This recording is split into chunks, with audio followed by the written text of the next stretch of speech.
अब हमारे साथ हैं कैपिटल माइंड के फाउंडर और सीईओ दीपक शिनॉय। उनसे बात करते हैं मार्केट्स पर और कुछ स्टॉक्स पर। दीपक, गुड आफ्टरनून।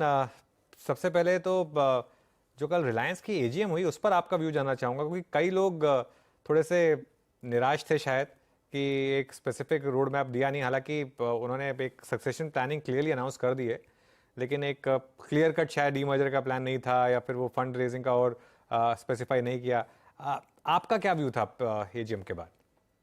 थैंक्स अनुज जी। और आई थिंक पहले ये बता दें, हम रिलायंस ओन करते हैं तो एक तरह से हम भी बायस्ड ही हैं, लेकिन आई थिंक इस एटलीस्ट मैं तो नहीं एक्सपेक्ट कर रहा था कि कुछ खास आएगा डीमर्जर के बारे में। अभी टाइम नहीं है एक्चुअली।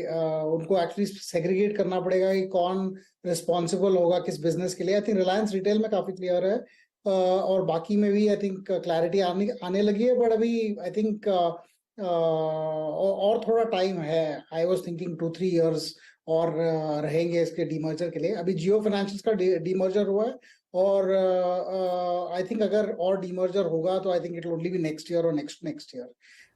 बिजनेसेस में उन्होंने जो बताया आई थिंक काफी इंटरेस्टिंग ये था कि वो जिनके प्लान्स थे उनके सोलार के हिसाब से, और जो वो एआई के बारे में बात कर रहे थे। Of course it's very early, लेकिन जो नंबर्स उन्होंने डाले वो काफी बड़े नंबर्स हैं। 2 GW just for AI level processing. और उन्होंने जो नंबर्स बताया है उन्होंने, जो जैसे रिलायंस रिटेल के बारे में, या फिर उन्होंने जो जियो फाइनेंशियल्स के बारे में बोला कि इंश्योरेंस बिजनेस में स्टार्ट करेंगे। आई थिंक ये जो अनाउंसमेंट थी वो छोटी सी थी। एक्चुअली बिजनेस अभी आया नहीं है, ना कुछ एआई का आया है, ना या फिर जियो फाइनेंशियल्स में भी कुछ अभी स्टार्ट नहीं हुआ है। तो जब स्टार्ट होगा तभी पता चलेगा कि किस तरह के बिजनेसेस, किस तरह का स्कोप है, स्केल है। अभी आई थिंक हम पॉजिटिव है लॉन्ग टर्म में कि डीमर्जर होगा और ये बिजनेसेस इंडिपेंडेंटली लिस्ट होंगी। लेकिन आई थिंक इस साल में आई थिंक एजीएम में कुछ ज्यादा उसके बारे में नहीं बताया। The other business plans are more interesting. दूसरे बिजनेस प्लान ज्यादा इंटरेस्टिंग है। Deepak, good afternoon and congratulations. I believe आप अपनी 9th एनिवर्सरी सेलिब्रेट कर रहे हैं। ये कल हुई है या आज है? परसों actually Saturday, it was 26th of August. Okay, congratulations and it's been 9 years of Capital Mind. हाँ, नहीं, आपने सिर्फ एनिवर्सरी बोला। मैंने कहा कि 9 तो नहीं होंगे। कैपिटल माइंड की 9th एनिवर्सरी। अच्छा दीपक, मैं आपसे एक तो जियो फाइनेंशियल पर एक सवाल है अनुज के प्रश्न के पीछे। स्टॉक अंडर परफॉर्म कर रहा था और लगातार वो लो सर्किट्स पर था क्योंकि वो टेक्निकल सेलिंग आ रही थी इंडेक्स फंड्स की तरफ से। क्या वो पूरी हो चुकी है? क्या अंदाजा लग रहा है? और इस समय क्या कुछ विजिबिलिटी के लिहाज से, कंसिडरिंग आपका भी पैसा उधर पार्क्ड है, आप किस पर बैंक करेंगे? क्या वो इंश्योरेंस बिजनेस होगा या फिर जो इन्होंने बड़े प्लेयर्स के साथ टाई अप किया हुआ है एमसी बिजनेस को लेकर, वो ज्यादा ड्राइव करने वाला है? Actually none of these are sir. ये सच बताऊं तो एक्चुअली इसमें एक ही बिजनेस है जिसमें आप वैल्यूएशन इतना दे सकते हो उस बिजनेस को, और वो है लेंडिंग। अगर ये फाइनेंस कंपनी रिलायंस के जो रिटेल के जो डिस्ट्रीब्यूटर्स हैं, सप्लायर्स हैं, स्मॉल बिजनेसेस हैं, इनको लेंड करती हैं, और इनके पास इनके कैश फ्लो के बारे में काफी डीप नॉलेज है। इन्होंने इनफैक्ट सॉफ्टवेयर भी लगाया है काफी रिटेलर्स के पास कि जिससे वो इन्वेंट्री अपना ट्रैक कर सके, या फिर अपने सेल्स का और पीओएस सॉफ्टवेयर बना सके। इससे उनके जो एनपीए कंट्रोल है, क्रेडिट कंट्रोल, वो बहुत बहुत डीप जा सकता है कंपेयर टू अदर एनबीएफसीज, जिनके पास ऐसा डेटा आसानी से नहीं मिलेगा उनको, इस तरह का डेटा। तो अगर जब और ये जियो फाइनेंशियल्स जब अपना लेंडिंग बिजनेस स्टार्ट करेगी, it is then that I think the real valuation will come. क्योंकि अगर जो अभी देखें तो रफली 4 times बुक है, और अगर बुक वैल्यू को आप रिलायंस के शेयर ओनरशिप के हिसाब से देखें, जियो फाइनेंशियल्स के पास रिलायंस इंडस्ट्रीज के 6% के शेयर्स हैं, जिसकी वैल्यू 1,10-1,20,000 करोड़ के से ज्यादा है। तो उस हिसाब से देखें तो शायद करंट वैल्यूएशन जस्टिफाई हो सकती है, लेकिन उस वैल्यूएशन से कोई पब्लिकली लिस्टेड कंपनी को यूजुअली वैल्यू नहीं करता है। यूजुअली डिस्काउंट देते हैं 40-50% का, अगर आप होल्डिंग कंपनी हो गए तो। मेन चीज है कि अगर आप लैंडिंग बिजनेस स्टार्ट करो, इसमें आप 2 लाख 3 लाख करोड़ का बुक आप सेटअप करो, तो तब आपकी वैल्यूएशन 1.5 लाख करोड़ या 2 लाख करोड़ हो सकती है। और जब तक वो नहीं आएगा, आई थिंक इंश्योरेंस और एएमसी बिजनेस से जस्टिफाई करना बहुत मुश्किल होगा। हमें लॉन्ग टर्म ही देखना है इसमें। आई थिंक शॉर्ट टर्म में कुछ नहीं आएगा। इंडेक्स फंड की जो सेलिंग है वो आई थिंक अभी थोड़ी सी बाकी है और आएगी। अब सितंबर 1 के बाद ही पता चलेगा कितनी सेलिंग है। बट आई थिंक काफी डील्स हो चुके हैं लास्ट फ्यू डेज में, क्योंकि ये डील के हिसाब से ही होगा, क्योंकि इतनी वॉल्यूम है, करीबन 5,000 करोड़ का वॉल्यूम है। तो ये डील्स के हिसाब से ही होगा और सितंबर 1 को शायद इनकी सेलिंग मोस्टली कंप्लीट हो जाएगी।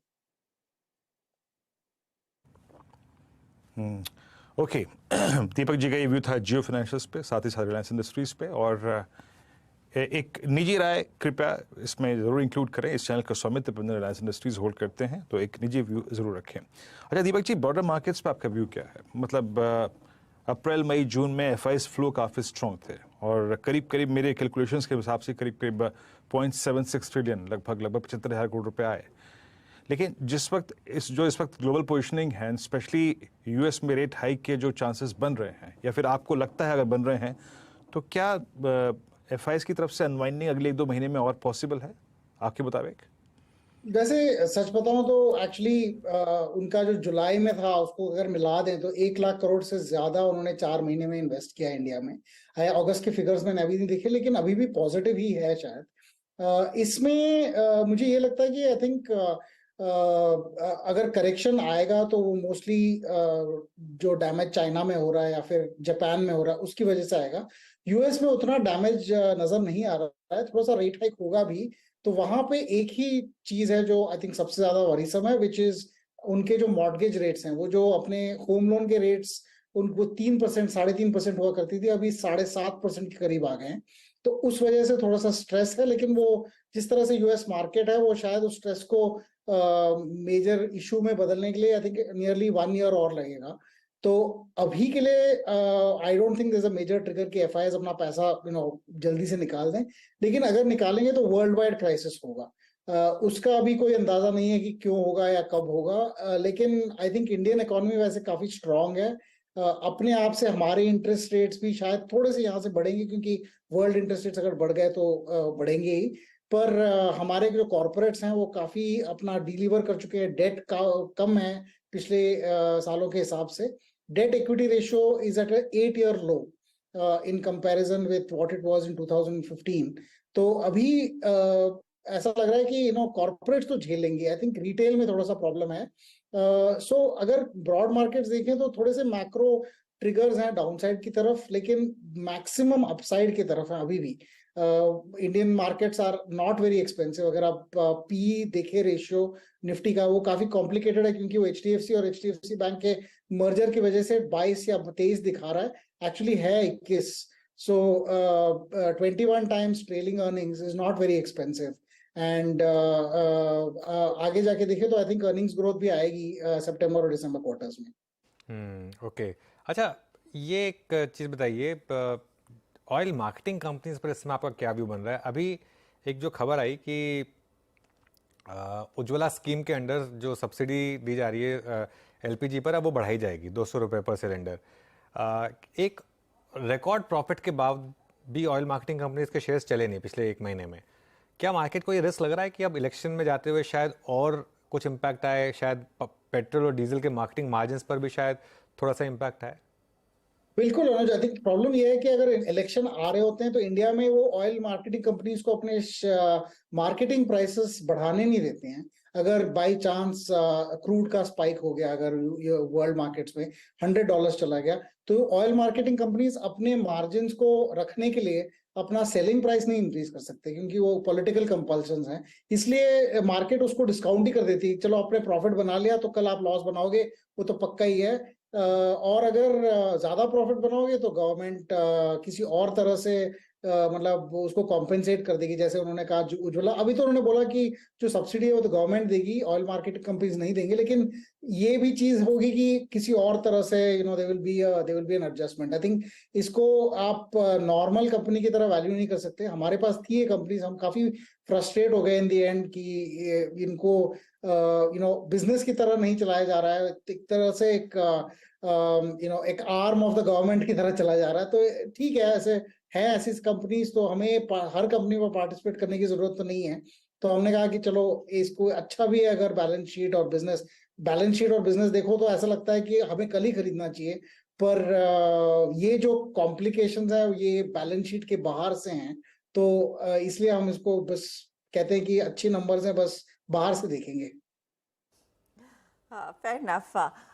दीपक, न्यू एज स्टॉक्स पर आपकी राय, स्पेशली जोमेटो, कंसिडरिंग कल टाइगर ने अपना बचा हुआ हिस्सा बेचा और काफी नामी निवेशकों ने यहाँ पर हाथों हाथ लिया उस स्टॉक को। आज सुबह में हम पढ़ रहे थे कि बैरन्स ने कैसे स्विगी के बिजनेस को फिर से मार्कअप किया है। क्या ये एक इंडिकेशन है कि जोमेटो का जो फूड डिलीवरी का कारोबार है उसमें और तेजी आती हुई दिखाई दे सकती है? ब्लिंकिट को लेकर अभी भी वो प्रॉफिटेबिलिटी आना बाकी है, लेकिन आप कैसे पोजीशन करेंगे अपने आप को? आप क्या होल्ड करते हैं या फिर पैसे लगाए हैं स्टॉक में? नहीं, हमने तो नहीं लगाया सर, बट एक्चुअली प्रॉब्लम इसमें ये था कि जोमेटो का जो कोर बिजनेस वो काफी अच्छा है, वो पहले से हमें अच्छा लगा था कि जोमेटो और स्विगी ही शायद एट द टॉप लेवल यही बचेंगे। ये बिजनेस अपने आप से ही प्रॉफिटेबल होने के मतलब हो जाएगा एक तरह से, एटलीस्ट क्लोज टू प्रॉफिटेबिलिटी हो जाएगा। लेकिन इनके जो ब्लिंकिट के जो लॉसेस हैं वो काफी ज्यादा थे, अबाउट 200-300 करोड़ पर क्वार्टर। अभी इनके पास 11,000 करोड़ रुपए कैश है। उस कैश से वो जितना इंटरेस्ट कमाते हैं, उस उस इंटरेस्ट से ब्लिंकिट का लॉस निकल जाता है, तो इस तरह से it is kind of okay. लेकिन लॉन्ग टर्म में ब्लिंकिट को भी प्रॉफिटेबल बनना पड़ेगा, या फिर उनको एक टाइम पे शट डाउन करना पड़ेगा। I think some decision will have to be taken, लेकिन इनका जो कोर फूड बिजनेस है वो काफी एक्साइटिंग है। और जब तक कि हमें क्लैरिटी नहीं आता कि ब्लिंकिट कहाँ जा रहा है और कितना, मतलब इसको अगर आप और एक्सपैंड करोगे और लॉस लोगे, तो फिर ये जो इंटरेस्ट का जो ऑफसेट था वो ऑफसेट नहीं बचेगा, फिर और लॉस होंगे। इसका अभी कोई क्लैरिटी नहीं है कि ब्लिंकिट में अगर क्या वो और इन्वेस्ट करना चाहते हैं। अगर वो नहीं करेंगे और फिर वो सिर्फ फूड डिलीवरी में करेंगे, तो फिर मुझे लगता है कि ये अच्छा स्टॉक है, but without that clarity I am not willing to put a lot of money into the stock. अच्छा दीपक जी, आज की जो सबसे ज़्यादा बिकने वाली स्टोरी है वो है केमिकल स्टॉक। सब में काफ़ी अच्छा खासा मूव है। जो पिछले 3 महीने में प्राइस डैमेज हुआ, आपने कहीं एंट्री ली है केमिकल्स में दीपक जी? नहीं, अभी एक्चुअली किसी ने हमें भेजा कि ये एसीटोन के प्राइसेस बढ़ गए हैं और फिर काफी बॉटम आउट हो रहा है। यूजुअली ऐसा होता है कि स्टॉक के प्राइसेस पहले बढ़ते हैं, फिर बाद में न्यूज आता है। तो जब स्टॉक के प्राइस बढ़ते हैं तो हम यूजुअली अपना मतलब रिसर्च स्टार्ट करते हैं कि देखो कुछ अगर हो रहा है यहाँ पे। ये और टेक्सटाइल सेक्टर में भी आज काफी इंटरेस्टिंग डील्स हुए हैं रिसेंटली। तो आई थिंक उसकी वजह से हम देखना स्टार्ट कर रहे हैं, लेकिन अभी कोई स्टार्ट नहीं किया इन्वेस्टमेंट्स। आई थिंक फंडामेंटली और 2 क्वार्टर्स इनके मतलब खराब ही रहेंगे केमिकल्स में एटलीस्ट। लेकिन शायद स्टॉक प्राइसेस काफी पेसिमिस्टिक हो गए थे, तो एक तरह से आई थिंक उसका एक थोड़ा सा एडजस्टमेंट आ रहा है अभी स्टॉक प्राइसेस में। लेकिन हमने अभी कोई फंडामेंटल इन्वेस्टमेंट नहीं किया ज्यादा। हमारे पास थोड़े केमिकल्स कंपनीज हैं, लेकिन हमारा आउटलुक यहाँ पे 3 या 5 साल के करीब है। सो आज के स्टॉक प्राइस इफेक्ट नहीं करते। ओके दीपक, कोफोज पर अब आपका क्या व्यू है? वो जिस तरीके की ब्लॉक हुई और प्रमोटर्स निकल ही गए, एक मिड कैप आईटी का सबसे बेस्ट आउट परफॉर्मिंग स्टॉक रहा, सबसे महंगा स्टॉक है। यहाँ पर अब अगर आप इसको ट्रैक करते हैं, अगर जिनके पास है उनके लिए क्या भी होगा?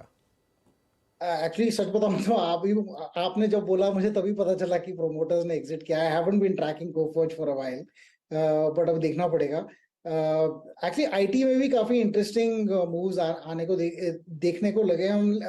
ये अगर आप देखें तो मतलब इवन कंपनीज लाइक परसिस्टेंट, जिसमें we have a small ownership, and a few other stocks, इनमें आई थिंक प्राइस मूवमेंट्स आने लगे हैं, लेकिन कोई फंडामेंटल कुछ चेंज ऐसा नहीं हुआ है। हमें फील्ड से तो यही नजर आ रहा है कि बजट्स अभी भी कंस्ट्रेन्ड हैं, कोई ज्यादा बिग डिसीजंस लेने को तैयार नहीं है, और कोई कॉन्ट्रैक्ट शिफ्टिंग भी नहीं हो रहा है कि एक प्लेयर से दूसरे प्लेयर को शिफ्ट किया जाए। सो इस वजह से हमें मतलब कोई फंडामेंटल रीजंस नहीं दिख रहे हैं अभी एक्साइटमेंट के लिए। बट कोफोर्ज का मैं I don't know, they may be something company specific जो मैंने नहीं ट्रैक किया है। दीपक, बहुत बहुत शुक्रिया आज हमसे जुड़ने के लिए और बात करने के लिए। बात हो रही थी केमिकल शेयरों की। दीपक नाइट्राइट देखिए, सुबह से इसको हमने शो में कई बार लिया और एकदम से अब 7-7.5% के मूव, एक लास्ट बर्स्ट आ रहा है स्टॉक में और क्लोजिंग की तरफ बढ़ते हुए देखिए एक फ्रेश इंट्राडे हाई पर अब 2180 की तरफ ये स्टॉक। चलिए डीलिंग रूम फीडबैक ले लेते हैं।